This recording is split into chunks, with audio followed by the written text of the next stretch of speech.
할렐루야, 오해교회 홍성대 목사입니다. 오늘은 고린도후서 4장 18절 말씀을 읽고 우리에게 주시는 귀한 은혜를 나누기 원합니다. 제가 읽습니다. 우리가 주목하는 것은 보이는 것이 아니요 보이지 않는 것이니 보이는 것은 잠깐이요 보이지 않는 것은 영원합니다. 오늘 성경은 우리가 주목해 봐야 할 것, 우리가 살아가야 하는 삶의 기준이 되는 것, 그것이 보이는 것이 아니라 보이지 않는 것임을 명확하게 전하고 있습니다.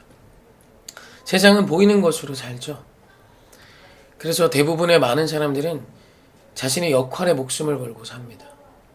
내 눈에 보이는 자리, 내가 오늘 맡은 그 역할이 나의 인생의 전문거죠. 그래서 그 역할을 잘 수행하면 좋아하고 그 역할을 잃어버리면 좌절합니다. 눈에 보이는 역할의 자리로 살아갔던 대표적인 인물이 사실 사울이죠. 사울은 왕이었습니다. 하나님의 은혜로 왕이 됐는데 그 왕의 자리에 생명을 걸고 살아요.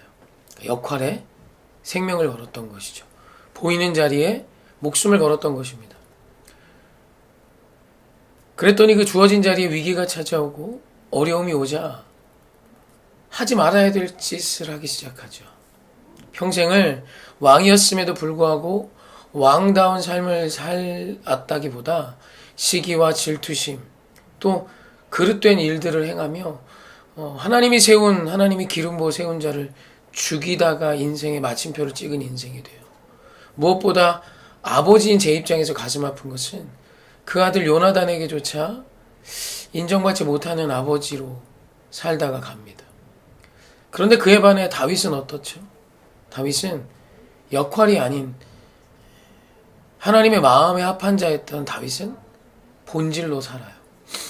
역할로 살았던 사울과 달리 본질, 보이지 않는 것이 중심이 됐던 다윗은 어떤 자리에 있든 한결같죠.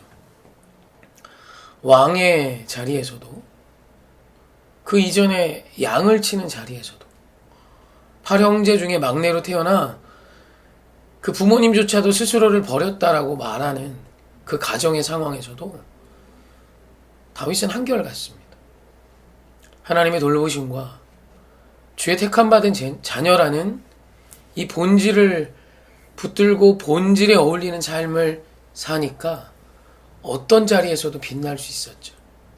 풍부에도 비천에도 처할 수 있는 일체의 비결이 다윗에게 있을 수 있었던 이유가 바로 여기에 있습니다. 오늘 사랑하는 종들이 어떤 역할에 계십니까? 그 역할이 어떤 역할이건 어떤 보여지는 자리건 그것으로 살지 마십시오. 내가 받은 역할이 사람들이 환호하는 자리라 해서 교만하지 마시고, 내가 맡은 역할이 볼품없는 누구나 다 할 수 있는 역할이라 해서 우습게 여기지 마십시오. 우리는 역할로 사는 자가 아닙니다.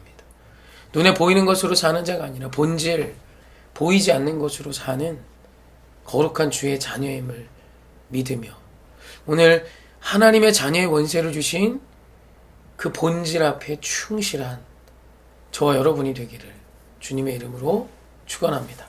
사랑하고 축복합니다.